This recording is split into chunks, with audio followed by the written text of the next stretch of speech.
Hi mga friend, Marian here of Potentials.com, signing at our channel. So, last week we were in SM Fairview. So, in SM Fairview, meron pa pong book sale. So, yan.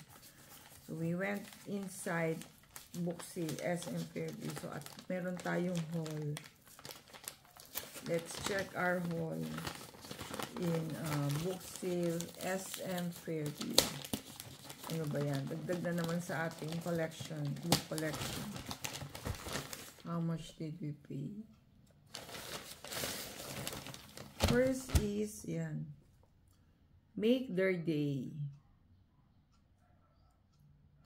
100 simple, powerful ways to love others well. Yan. So, mga ano siya.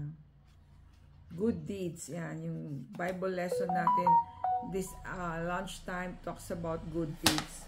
Then 1 minute romance for couples, ayan, mga ideas for marriage. Next is the Gutsy Girl, escapades for a life of epic adventure. Yan, so mga ano siya, challenges, no? Then, relationship goals challenge.